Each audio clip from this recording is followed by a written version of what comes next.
मोदी जी, माननीय जम्मू कश्मीर के उपराज्यपाल जी, आदरणीय बापूजी डॉक्टर करण सिंह जी, उपस्थित परिजन, धर्मा ट्रस्ट जम्मू कश्मीर की ओर से मैं आप सबका हार्दिक स्वागत करता हूं। हम कृतज्ञ हैं कि माननीय प्रधानमंत्री जी ने इस कार्यक्रम के लिए हमें अपने निवास पर आमंत्रित किया। इस अवसर पर उनकी उपस्थिति विशेष गरिमा प्रदान करती है। हम सबको खुशी एवं गर्व है कि इतने महत्वपूर्ण प्रकाशन के लोकार्पण के लिए देश के प्रधानमंत्री श्री नरेंद्र मोदी जी स्वयं उपस्थित हैं और वे भी बापूजी के 90वीं जन्म दिवस के अवसर पर। अब मैं आदरणीय बापूजी से निवेदन करूंगा कि वो हमें संबोधित करें।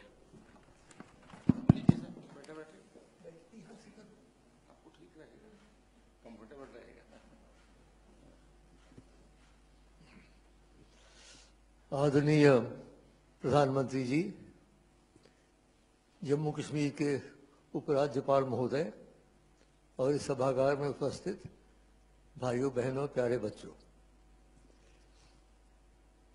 हम बहुत कृतज्ञ हैं मोदी जी आपके कि मेरे अनुरोध के ऊपर आपने केवल इस प्रकाशन के लोकार्पण को ही नहीं स्वीकार किया बल्कि अपने निवास स्थान में बुलाया हमें और यहाँ ये करवा रहे हैं। हमें इस बात की बड़ी प्रसन्नता है। 1846 में हमारे पूर्वज महाराजा गुलाब सिंह जी ने जब जम्मू कश्मीर राज्य की स्थापना की थी, उसके साथ उन्होंने धर्म ट्रस्ट की भी स्थापना की, क्योंकि वो जानते थे वहाँ बड़े प्राचीन, आप जानते हैं हमारे से बहुत पहले 1000 वर्ष पहले शंकराचार्य है, खीर भवानी है, जम्मू में भी कुछ स्थान है। उन सब की सुरक्षा के लिए उन्होंने धर्म ट्रस्ट की स्थापना की थी और उस समय से लेकर आज तक ये ट्रस्ट चला आ रहा है। आज भी 100 से ज्यादा हमारे पास जम्मू कश्मीर में स्थान है और मंदिर है जो धर्म ट्रस्ट के नीचे है। हमारे दूसरे जो महाराजा थे उनके बाद महाराजा रणवीर सिंह, उन्होंने ये भव्य मंदिर बनाए जो आपने जम्मू में देखे हैं, रघुनाथ मंदिर जो अद्भुत है, रणवीरेश्वर मंदिर इत्यादि। और उन्होंने मंदिर के निर्माण के अतिरिक्त उन्होंने अपने पंडित भेजे भारतवर्ष के कोने से कि पांडुलिपियां ले आओ। देखिए कितनी पुरानी, 150 साल की बात है। तो पांडुलिपियां उन्होंने इकट्ठा करके लाई, जो इस समय श्री रणवीर संस्कृत रिसर्च इंस्टीट्यूट जो रघुनाथ मंदिर के प्रांगण में ही है, वहां इस सुरक्षित है। उन्हीं पांडुलिपियों में से मोदी जी, हमारे जो संपादक डॉक्टर करुण किशोर मिश्र हैं, उन्होंने काफी परिश्रम करके उसमें से वो गीता, भगवत गीता की पांडुलिपियां निकाली और अब ऐसा किया कि उनको एक प्रकार से एकत्रित करके गीता के हर एक श्लोक के ऊपर 20 या 21 अलग अलग टिप्पणियां हैं, जो एक अद्भुत चीज है। मुझे नहीं लगता इससे पहले कोई हुआ हो। तो ये भव्य कार्यक्रम का 11 वॉल्यूम में, और फिर हमने मोतीलाल बनारसी दास को ये काम दिया क्योंकि हमें लगा कि ये क्योंकि पुराने प्रकाशक हैं, आप जानते हैं इनके 100 साल से ये संस्कृत की किताबें छाप रहे हैं, तो उनको किया और वो प्रकाशित हो गया। अब भगवत गीता के बारे में आपको क्या बताऊं, शंकराचार्य जी ने कह रखा है, भगवत गीता किंचित धीता गंगा जल लव कणिका पीता सकृत अपयस्य मुरारी समर्चा तस्य यमः किम कुरुते चर्चा। और गीता स्वयं कहती है, स्वल्पमप्यस्य धर्मस्य त्रायते महतो भयादि। इस धर्म का थोड़ा सा भी अंश आपको बहुत बड़े भय से बचाता है। अब वो क्या कारण है कि गीता इतनी लोकप्रिय है? जैसे सर्वोपनिषद तो उपनिषद है, उपनिषद से ही गीता का जन्म हुआ है, लेकिन गीता इतनी लोकप्रिय क्यों है? मुझे 4 कारण दिखते हैं मोदी जी। पहला कारण यह है कि गीता संघर्ष का शास्त्र है और आज हम लोग संघर्ष की परिस्थिति में हैं। हम उपनिषद का बिल्कुल वातावरण अलग था, बैठे हुए आराम से हिमालय की किसी पर्वत चोटी पे आश्रम में, लेकिन गीता में तो वहां युद्ध शुरू हो रहा है, शंख बज चुके हैं, पक्षपात तैयार हो रहे हैं उसके बीच में। तो ये याद रखा जाए कि कुरुक्षेत्र केवल हरियाणा में एक स्थान नहीं है, हम सब के अंदर कुरुक्षेत्र है। हमारे अंदर ही दैविक और आसुरिक शक्तियों का युद्ध हो रहा है, इसलिए हम लोग संघर्ष में, और आजकल विशेषकर संघर्षमय परिस्थिति में है, इसलिए ये हमें बहुत आकर्षित करता है, पहला कारण।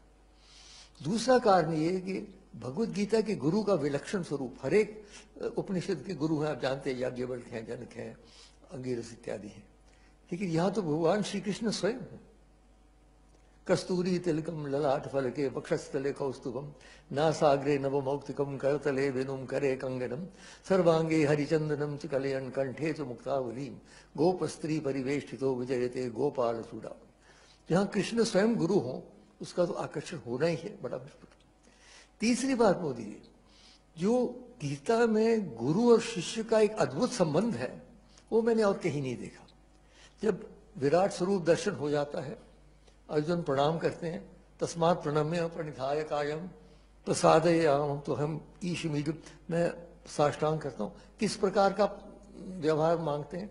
पितेव पुत्रस्य सखैव सख्यु प्रिया प्रिया ऋषिदेव। देखिए कैसी अद्भुत बात है, पिता पुत्र का प्यार, सखा मित्र का प्यार और प्रिय प्रियतम का प्यार, तीनों का सम्मिश्रण जो है वो संबंध है कृष्ण और अर्जुन का। ये और किसी शास्त्र में हमने ऐसा नहीं देखा। ये भी एक कारण है कि हृदय स्पर्श करती है हमें, क्योंकि वो कहीं ऊपर से ऑर्डर नहीं दे रहे हैं, हमारे साथ बैठे हैं, हमारे साथ रथ में बैठे हैं मित्र की रूप से। और चौथी बात यह है सार्वजनिक व्यवहारिकता। गीता किसी एक वर्ग, किसी एक वर्ण, किसी एक धर्म, किसी एक देश तक सीमित नहीं। ईश्वर सर्वभूतानाम हृदयेषु तिष्ठति, हर एक प्राणी के अंदर भगवान का निवास है। ये हमारे वेदांत का मंत्र है, ऋग्वेद का बहुत हमारे संस्कृति का मूल मंत्र है। एकम सत विप्रहा बहुधा वदंती, सताई एक है, उसे कहने के अलग अलग मार्ग है। इसलिए गीता में हर एक जगह, इस सारी दुनिया में जब जाता हूं मैं, तो गीता जो लोग, केवल हिंदू नहीं दूसरे धर्म के लोग भी गीता को पढ़ते हैं बड़े रुचि से। ये चार कारण मैं मानता हूं मोदी कि गीता इतनी लोकप्रिय है। अब गीता का संदेश क्या है, उस पर भी चार मुद्दे संक्षेप में रखता हूं मैं। पहला तो वो कर्मों की हमें व्याख्या करता है। गहनो कर्मणो गति, कर्मों की गति बड़ी कठिन है, हर एक के सामने कठिन है। आपको कितने निर्णय करने पड़ते हैं। अब प्रधानमंत्री हो कि साधारण व्यक्ति हो, अपने जीवन में रोज कोई ना कोई नया हमें करना पड़ता है निर्णय। तो निर्णय का उन्होंने डूज और डोंट नहीं किया, जैसे कुछ लोगों ने कहा ये करो ये नहीं करो, नहीं। उन्होंने एक आंतरिक मंत्र दे दिया। क्या कहा उन्होंने? यत प्रवृत्तिर्भूतानाम येन सर्वमिदं ततम स्वकर्मणा तमभ्यर्थ सिद्धिम विंदिति मानव। जो ईशावास्यमुदम इदम सर्वम, जो सारे ब्रह्मांड में व्याप्त शक्ति है, उसको यदि हम अपने कर्म से उसकी पूजा करते हैं तब हम सिद्धि की ओर जाएंगे। उसका अर्थ ये निकला कि जो भी हमारे इष्ट हैं, मैं भगवान शंकर का भक्त हूँ, यत यत कर्म करो मि तत् अखिलम शंभो तबारा। कृष्ण हो, दुर्गा हो, माता हो, जीसस हो, मोहम्मद, जो भी हो, अगर आप सच्चे दिल से समर्पण करते हैं कर्म को, फिर आप गलत कर्म नहीं कर सकते। कि जो ही गलत कर्म करना शुरू किया आपने, आपको लगेगा ये तो मैं उनको नहीं समर्पित कर सकता। तो ये उन्होंने मंत्र दे रखा है कर्म का। दूसरी बात, उन्होंने एक संयुक्त योग की बात की है। हमारे संस्कृति में आप तो जानते हैं चार प्रमुख योग हैं, ज्ञान योग है, भक्ति योग है, कर्म योग है, राजयोग है। अलग अलग इनके शास्त्र भी हैं, लेकिन गीता में 700 श्लोक के अंदर चारों योग की उन्होंने व्याख्या की है। और जो जैसे ज्ञान योग नहीं ज्ञानेन सदृशम वित्र में विद्यते, और भक्ति योग तो है ही, जहां कृष्ण होंगे भक्ति भक्ति होगी। और कर्म योग की मैंने बात कही। राजयोग के बारे में भी मोदी जी अगर आप पढ़ें, पर्याप्त तो उसमें सामग्री है, कैसे बैठना चाहिए, कैसे श्वास लेना चाहिए, कैसे ध्यान देना चाहिए। तो चारों योग सम्मिश्रित योग। तीसरी बात, संयुक्त आश्वासन। बड़े आश्वासन देते हैं मोदी जी। यदा यदा हि धर्मस्य ग्लानिर्भवति भारत अभ्युत्थानाम धर्मस्य तदात्मानं सृजाम्यहं परित्राणाय साधूनां विनाशाय च दुष्कृतां धर्म संस्थापनार्थाय संभवामि युगे। और कौन्तेय प्रतिजानीहि न मे भक्त प्रणश्यति। लेकिन अब मैं एक नई बात कहूंगा। वो जो आश्वासन, आप अगर आश्वासन देते हैं कोई लोकसभा में, तो 1 साल के बाद लोग कहेंगे प्रधानमंत्री आपने आश्वासन दिया था, पूरा कीजिए। तो श्री कृष्ण को ऐसे ही जाने थे, बांसुरी बजाते बजाते आश्वासन दे के निकल जाए। बांधना है उनको कैसे बांध सकते हैं? भक्ति से ही बांध सकते हैं, और तो कोई तरीका है नहीं। और एक और बात मैं कहूं मोदी जी, शायद पहली बार आपने सुना हो, अगर हमें भगवान की आवश्यकता है तो भगवान को भी हमारी आवश्यकता है, याद रखिए। मानव की सहयोग के बिना भगवान का कार्य पूरा नहीं होता। नहीं तो सुदर्शन चक्र था, चला लेते, युद्ध खत्म कर लेते। नहीं, क्यों अर्जुन के पीछे पड़ रहे? खड़े हो जाओ, निमित्त मात्र, मैंने सबको मार रखा है, खड़े हो जाओ। खड़े क्यों? क्योंकि हमारे सहयोग के बिना उनका कार्य पूरा नहीं। श्री राम ने भी जब चढ़ाई करनी थी श्रीलंका पर, तो अयोध्या से कोई नहीं आया। वहां के जो वनवासी हैं, और बहुत प्रगतिशील वनवासी हैं, ये दुर्भाग्य है कि हमारे उत्तर भारत के कवियों ने उनको वानर कह दिया, तो लोग समझते हैं वानर है। वानर नहीं है, बहुत ही प्रगतिशील। उनके देखिए कितनी बड़ी राजधानियां थी। तो इसलिए वो सब इकट्ठे किए, वो सेना बनी, तब जाके उनका कार्य पूरा हुआ। तो इसलिए हमें भगवान को बांधना है। जो आश्वासन ने किए कि नहीं तो ये ना हो जाए कहीं मोदी जी कि हमने माना कि तगाफुल ना करोगे लेकिन खाक हो जाएंगे हम तुमको खबर होने तक। वो आश्वासन दे के जो चले गए बांसुरी बजाते बजाते, तो हम सब यहीं रह गए। और चौथी और अंतिम बात मैं कह रहा हूं, संयुक्त समर्पण। अंत में जब सारी गीता समाप्त हो जाती है, गीता तो प्रश्नोत्तरी है, आप जानते हैं, उपनिषद भी प्रश्नोत्तरी, हमारी संस्कृति ही प्रश्नोत्तरी की संस्कृति है। तो गीता में जो अंत में सब समाप्त हो जाता है, तो भगवान एक अपना श्लोक बोलते हैं। क्या कहते हैं? सर्व धर्मान परित्यज्य माम एकम शरणम व्रज अहम त्वा सर्व पापेभ्यो मोक्षयिष्यामि। सब धर्म क्या? धार्यते इति धर्म, जो धारण करता है। कुछ तो समझते हैं कि उनका धन धारण करेगा, कुछ समझते हैं उनकी विद्या धारण करेगी, कोई समझते हैं उनकी सत्ता धारण, अंततो गत्वा दैविक शक्ति ही धारण कर सकती है। इसलिए वो कहते हैं सब धर्म को छोड़ो, मां शुच। आखिरी जो दो शब्द है देखिए गीता के, मां शुच, डरो नहीं। जैसे एक अंधेरे कमरे में बच्चा चल रहा हो तो मां पीछे कहती डरो नहीं बेटा, मैं विषय। तो कृष्ण कह रहे हैं मैं हूं ना।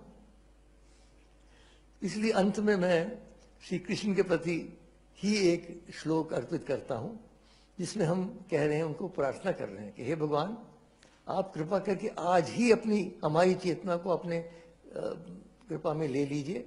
अंतिम समय जब आएगा, न जाने बोल पाएंगे, कहाँ होंगे, आईसीयू में होंगे, कहाँ होंगे, इसलिए विलंब न करें। कृष्णत्वदीय पद पंकज पंजरांते अद्येव में विशतु मानस राजहंस प्राण प्रयाण समये कफवाति पित्तई कंठावरोधन विधौ स्मरणम कुतस्ते। इन शब्दों के साथ मैं पुनः आपका धन्यवाद करते हुए प्रार्थना करता हूं कि आप कार्यक्रम को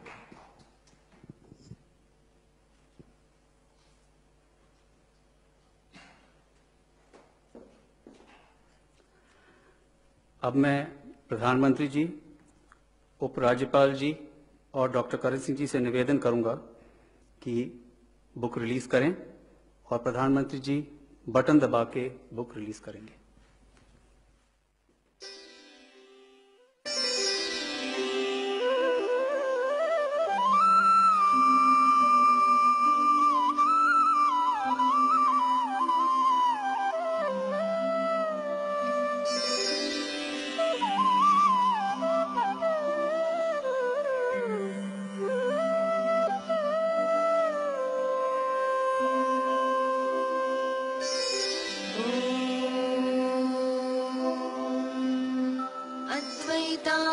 वर्षिणीं भगवतीम् अष्टादशाध्यायिनीम् अम्ब त्वामनुसन्दधामि भगवद्गीते भवद्वेषिणी।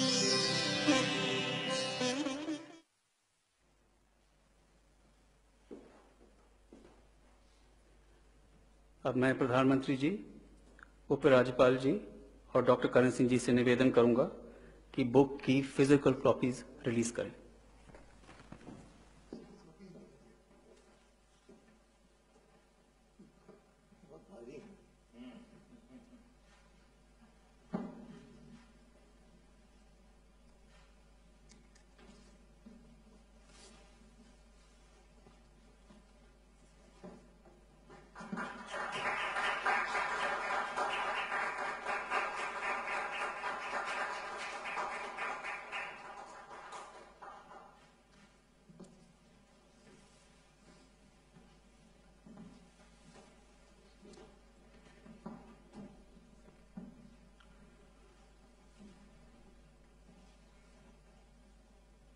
मैं प्रधानमंत्री जी से अनुरोध करूंगा कि अपने विचार हमारे सामने रखें।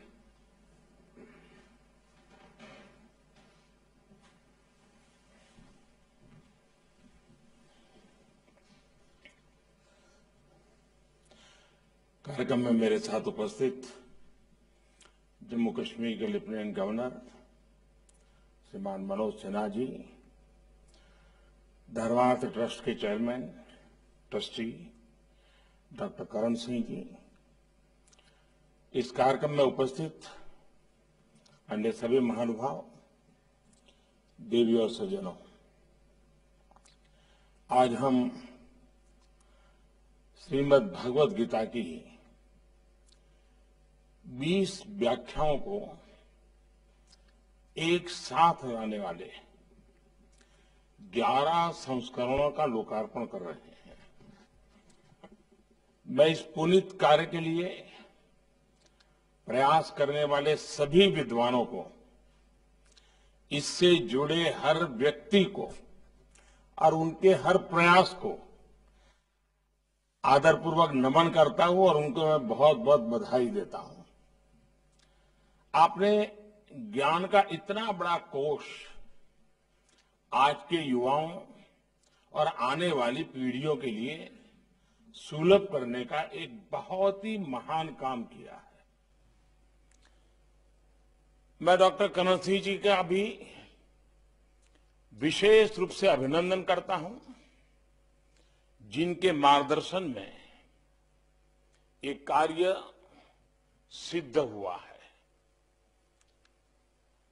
और जब भी मैं उनसे मिला हूं, एक प्रकार से ज्ञान और संस्कृति की धारा अविरत बहती रहती है। ऐसे बहुत कम बिरले मिलते हैं और आज ये भी बहुत शुभ अवसर है कि कर्ण सिंह जी का जन्मदिवस भी है और 90 साल की एक प्रकार से उनकी एक सांस्कृतिक यात्रा है। तो मैं उनका हृदय से अभिनंदन करता हूं। मैं आपके दीर्घायु होने, अच्छे स्वास्थ्य की बहुत ही कामना करता हूं। डॉक्टर कर्ण सिंह जी ने भारतीय दर्शन के लिए जो काम किया है, जिस तरह अपना जीवन इस पवित्र कार्य के लिए समर्पित किया है, भारत के शिक्षा जगत पर उसका प्रकाश और प्रभाव स्पष्ट रूप से देखा जा सकता है। आपके इस प्रयास ने जम्मू कश्मीर की उस पहचान को भी पुनर्जीवित किया है, जिसने सदियों तक पूरे भारत की विचार परंपरा का नेतृत्व किया है। कश्मीर के भट्ट भास्कर, अभिनव गुप्त, आनंदवर्धन, अनगिनत विद्वान, जिन्होंने गीता के रहस्यों को हमारे लिए उजागर किया। आज वो महान परंपरा एक बार फिर देश के संस्कृति को समृद्ध करने के लिए तैयार हो रही है।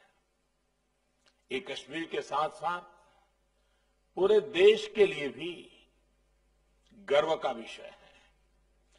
साथियों, किसी एक ग्रंथ के हर श्लोक पर ये अलग अलग व्याख्याएं, इतने मनीषियों की अभिव्यक्ति, ये गीता की उस गहराई का प्रतीक है जिस पर हजारों विद्वानों ने अपना पूरा जीवन दिया है।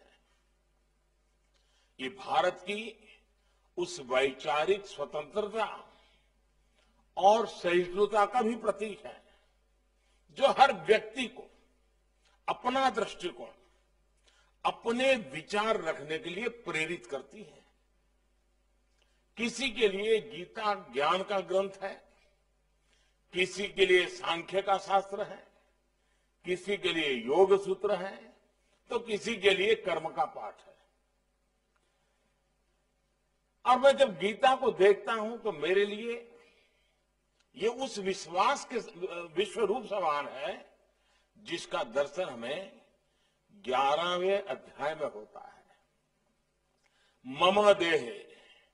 मम देहे गुड़ाकेश यच्च अन्नत दृष्टमो इच्छसी, अर्थात मुझ में जो कुछ भी देखना चाहो देख सकते हो। हर विचार, हर शक्ति के दर्शन कर सकते हो। साथियों, गीता के विश्व रूप ने महाभारत से लेकर आजादी की लड़ाई तक हर कालखंड में हमारे राष्ट्र का पथ प्रदर्शन किया है। आप देखिए, भारत को एकता के सूत्र में बांधने वाले आदि शंकराचार्य जी ने गीता को आध्यात्मिक चेतना के रूप में देखा। गीता को रामानुजाचार्य जैसे संतों ने आध्यात्मिक ज्ञान की अभिव्यक्ति के रूप में देखा। स्वामी विवेकानंद जी के लिए गीता अटूट कर्मनिष्ठा और अदम्य आत्मविश्वास का स्रोत रही है। गीता श्री अरबिंदो के लिए तो ज्ञान और मानवता की साक्षात अवतार थी। गीता महात्मा गांधी की कठिन से कठिन समय में पथ प्रदर्शक रही है। गीता नेताजी सुभाष चंद्र बोस की राष्ट्रभक्ति और पराक्रम की प्रेरणा रही है। ये गीता ही है जिसकी व्याख्या बाल गंगाधर तिलक जी ने की और आजादी की लड़ाई को एक नई ताकत दी, नई ऊर्जा दी थी। मैं समझता हूं कि ये सूची इतनी लंबी हो सकती है कि कई घंटे भी इसके लिए कम पड़ेंगे। आज जब देश आजादी के 75 साल मनाने जा रहा है, तो हम सबको गीता के इस पक्ष को भी देश के सामने रखने का प्रयास करना चाहिए। कैसे गीता ने हमारी आजादी की लड़ाई को ऊर्जा दी, कैसे हमारी स्वाधीनता सेनानियों को देश के लिए अपना सर्वस्व बलिदान करने का साहस दिया, कैसे गीता ने देश को एकता के आध्यात्मिक सूत्र में बांध कर रखा। इस सब पर भी हम शोध करें, लिखें और अपनी युवा पीढ़ी को इससे परिचित कराएं। साथियों, गीता तो भारत की एकजुटता, समत्व की भावना का मूल पाठ है, क्योंकि गीता कहती है समम सर्वेषु भूतेषु तिष्ठन्तम परमेश्वरम, अर्थात प्राणी मात्र में ईश्वर का निवास है, नर ही नारायण है। गीता हमारी ज्ञान और शोध की प्रवृत्ति की प्रतीक है, क्योंकि गीता कहती है नहीं ज्ञानेन सदस्यम, नहीं ज्ञानेन सदस्यम पवित्रम निहि विद्यते, अर्थात ज्ञान से पवित्र और कुछ भी नहीं है। गीता भारत के वैज्ञानिक चिंतन की, साइंटिफिक टेम्परामेंट की भी गीता ऊर्जा स्रोत है, क्योंकि गीता का वाक्य है ज्ञानम विज्ञानम सहितम, ज्ञानम विज्ञानम सहितम यद ज्ञात्वा मोक्ष से अशुभात, अर्थात ज्ञान और विज्ञान जब साथ मिलते हैं तभी समस्याओं का, दुखों का समाधान होता है। गीता सदियों से भारत की कर्मनिष्ठा का प्रतीक है, क्योंकि गीता कहती है योगः कर्मसु कौशलम, योगः कर्मसु कौशलम, अर्थात अपने कर्तव्यों को कुशलतापूर्वक करना ही योग है। साथियों, गीता एक ऐसा आध्यात्मिक ग्रंथ है जिसने ये कहने का साहस किया कि न अनव्याप्तम न अनवाप्तम अवाप्तव्यम वर्त एव च कर्मणि, अर्थात सभी हानि, लाभ और इच्छाओं से मुक्त ईश्वर भी बिना कर्म किए नहीं रहता है। इसलिए गीता पूरी व्यावहारिकता से इस बात को कहती है कि कोई भी व्यक्ति बिना कर्म किए नहीं रह सकता। हम कर्म से मुक्त नहीं हो सकते। अब ये हमारी जिम्मेदारी है कि हम अपने कर्मों को क्या दिशा दें, कैसा स्वरूप दें। गीता हमें मार्ग दिखाती है, हम पर कोई आदेश नहीं थोपती। गीता ने अर्जुन पर भी कोई आदेश नहीं थोपा था, और अभी डॉक्टर साहब भी कह रहे थे गीता आदेश नहीं देती है। श्री कृष्ण ने पूरी गीता के उपदेश के बाद अंतिम अध्याय में अर्जुन से यही कहा, अरे सब कुछ करने के बाद जितना जोर लगाना था लगा लिया, लेकिन आखिर में क्या कहा, यथा इच्छसी तथा कुरु। यानी अब मैंने जितना कहना था कह दिया, अब तुम्हें जैसा ठीक लगे ऐसा तुम करो। ये अपने आप में शायद इससे ज्यादा लिबरल थिंकिंग कोई नहीं हो सकता है। कर्म और विचारों की ये स्वतंत्रता ही भारत के लोकतंत्र की सच्ची पहचान रही है। हमारा लोकतंत्र हमारे विचारों की आजादी देता है, काम की आजादी देता है, अपने जीवन के हर क्षेत्र में समान अधिकार देता है।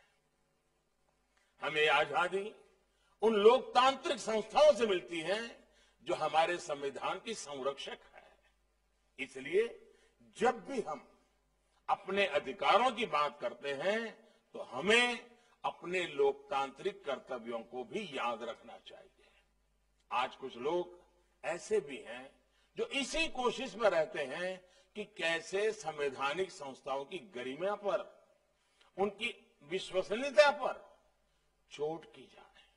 हमारी संसद हो, न्यायपालिका हो, यहां तक कि सेना भी, उस पर भी अपने राजनीतिक स्वार्थ में हमले करने की कोशिश होती रही है। ये प्रवृत्ति देश को बहुत नुकसान पहुंचाती है।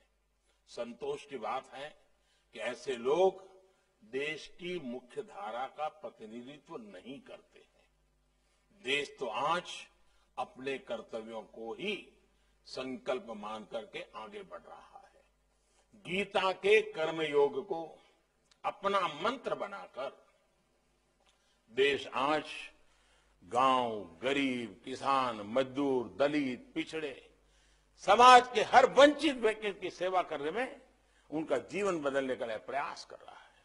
साथियों, गीता के माध्यम से भारत ने देश और काल की सीमाओं से बाहर पूरी मानवता की सेवा की है। गीता तो एक ऐसा ग्रंथ है जो पूरे विश्व के लिए है, जीव मात्र के लिए है।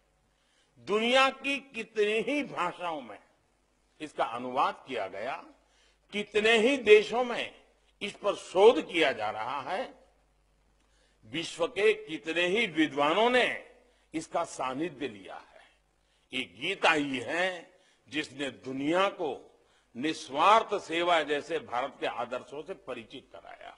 नहीं तो भारत की निस्वार्थ सेवा, विश्व बंधुत्व की हमारी भावना, ये बहुतों के लिए किसी आश्चर्य से कम नहीं होती। आप देखिए, कोरोना जैसी महामारी दुनिया के सामने आई, उस समय जैसे पूरा विश्व इस क्षेत्र से अनजान था, एक अननोन एनिमी था। दुनिया तैयार नहीं थी, मानव तैयार नहीं था, और वैसे ही स्थिति भारत के लिए भी थी। लेकिन भारत ने खुद को भी संभाला और विश्व की सेवा भी के लिए भी जो भी कसर कर सकता है पीछे नहीं रहा। दुनिया के देशों को दवाइयां पहुंचाई, जरूरत जिन सामग्री की थी उसको पहुंचाया। आज दुनिया के कई ऐसे देश जिनके पास वैक्सीन के लिए साधन संसाधन नहीं थे, भारत ने उनके लिए बिना किसी बंद अनुबंध और शर्त के, कोई शर्त नहीं, हमने वैक्सीन पहुंचाई।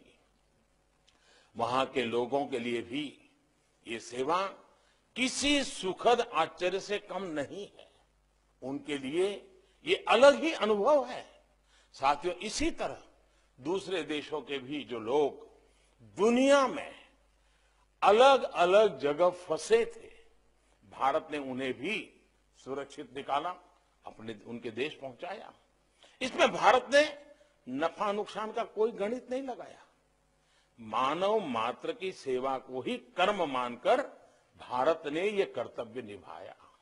जब दुनिया के लोग, विश्व के नेता इसे भारत द्वारा की गई सहायता बताते हैं, भारत के प्रति मुझे धन्यवाद देते हैं, तो मैं कहता हूं कि भारत के लिए ये सहायता नहीं, संस्कार है।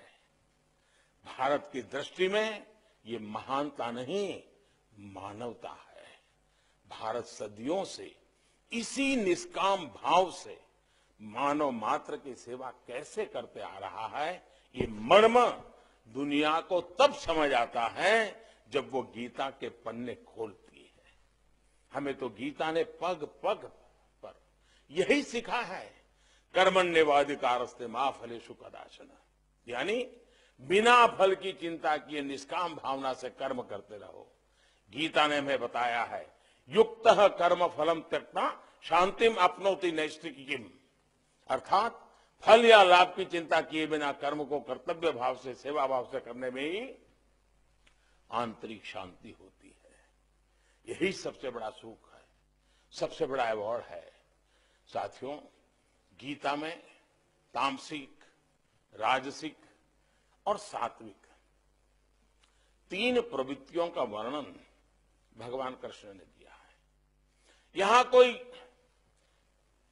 यहां जब आप एक प्रकार से गीता से जुड़े हुए मर्मज्ञ लोग भी मेरे सामने हैं, आप सब जानते ही हैं कि गीता के 70वें अध्याय में इस पर कई श्लोक है। और मैंने अनुभव के हिसाब से अगर हम सरल भाव में इन तामसिक, राजसिक और सात्विक प्रवृत्तियों को कहें तो जो कुछ भी सबके पास है वो मेरा हो जाए, हमें मिल जाए, यही तामसिक प्रवृत्ति है। इसके कारण दुनिया में युद्ध होते हैं, अशांति होती है, षड्यंत्र होते हैं। जो मेरा है वो मेरे पास रहे, जो किसी और का वो उसका है, वो उसी में वो अपना गुजारा करें।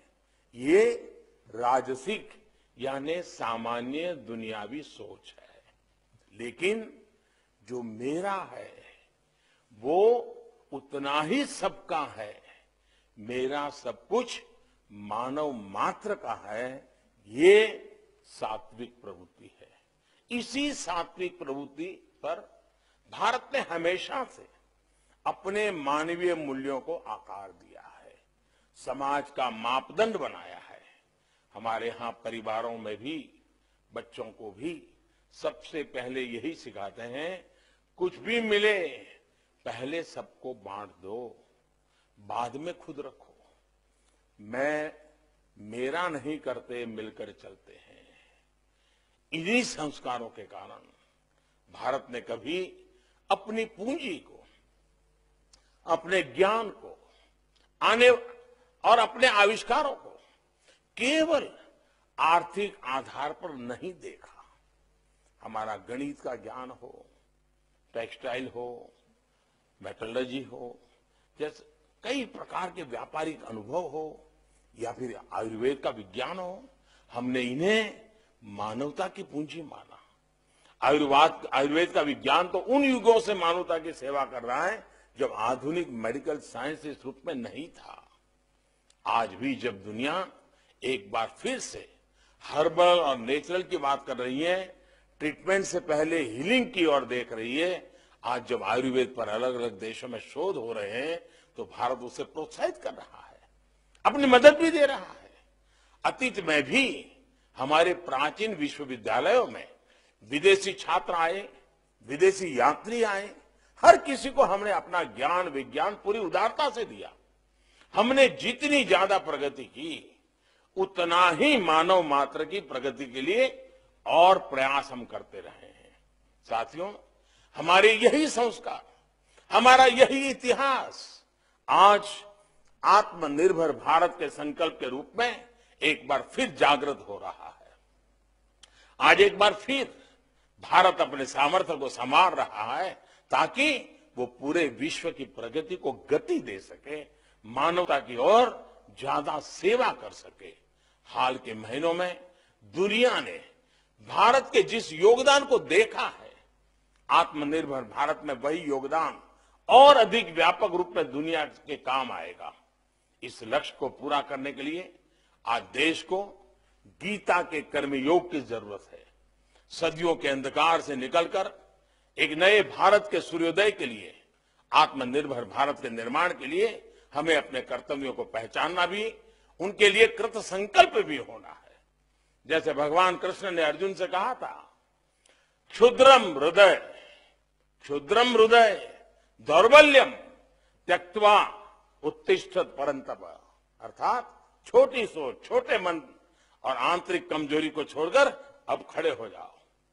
भगवान कृष्ण ने यह उपदेश देते हुए गीता में अर्जुन को भारत कहकर संबोधित किया है। इसकी तरफ बहुत कम लोगों का ध्यान जाता है। आज गीता का यह संबोधन हमारे भारतवर्ष के लिए है, 130 करोड़ भारतवासियों के लिए है। आज इस आह्वान के प्रति भी नई जागृति आ रही है। आज दुनिया भारत को एक नए नजरिए से देख रही है, एक नए सम्मान से देख रही है। हमें इस बदलाव को भारत की आधुनिक पहचान, आधुनिक विज्ञान के शिखर तक लेकर जाना है। मुझे विश्वास है कि हम मिलकर ये लक्ष्य हासिल करेंगे। आजादी के 75 साल देश के एक नए भविष्य की शुरुआत का आधार बनेंगे। मैं फिर एक बार डॉक्टर साहब को, इस ट्रस्ट को चलाने वाले सभी महानुभावों को और इस काम को करने के लिए आपने जो मेहनत की, इसके लिए मैं हृदय से बहुत बहुत बधाई देता हूं। और मुझे विश्वास है कि इस किताब से जो लोग रेफरेंस के रूप में किताब का उपयोग करने के आदी होते हैं, उनके लिए ग्रंथ बहुत अधिक काम आएंगे, क्योंकि हम जैसे लोग हैं उनको जरा ज्यादा जरूरत पड़ती है। तो इसमें रेफरेंस के लिए सुविधा बहुत रहती है और इसके लिए भी मैं मानता हूं ये अनमोल खजाना आपने दिया है और मैं इस बात से पूरी तरह सहमत हूं। शायद विश्व का ये पहली चिंतन धारा ऐसी है, ये विश्व का पहला ऐसा ग्रंथ है, विश्व का पहला ऐसा मार्गदर्शन है जो युद्ध की भूमि में रचा गया है, शंखनाद के बीच रचा गया है, जहां जय पराजय दरवाजे पर दस्तक दे रहा था, उस समय कहा गया है। ऐसी प्रतिकूल वातावरण, अशांत वातावरण, उद्वेग वाले वातावरण, उसमें इतना शांत चित्त विचारधारा निकलना, ये इस अमृत प्रसाद के सिवाय कुछ नहीं हो सकता है। ऐसा गीता का ज्ञान आने वाली पीढ़ियों को वो जो उस भाषा में समझे, जिस रूप में समझे, उस रूप में देते रहना हर पीढ़ी का काम है। डॉक्टर करण सिंह जी ने, उनके पूरे परिवार ने, उनकी महान परंपरा ने इस काम को हमेशा जीवित रखा है। आगे की पीढ़ियां भी जीवित रहेगी, ये मुझे पूरा विश्वास है। और डॉक्टर करण सिंह जी की सेवाएं हम हमेशा याद रखेंगे। इस महान कार्य के लिए मैं आदरपूर्वक उनका नमन करता हूं। और उन आयु में इतने वरिष्ठ हैं, सार्वजनिक जीवन में इतने वरिष्ठ हैं कि उनके आशीर्वाद हम पर बने रहें, ताकि हम भी इन आदर्शों को लेकर कुछ न कुछ देश के लिए करते रहें। बहुत बहुत धन्यवाद।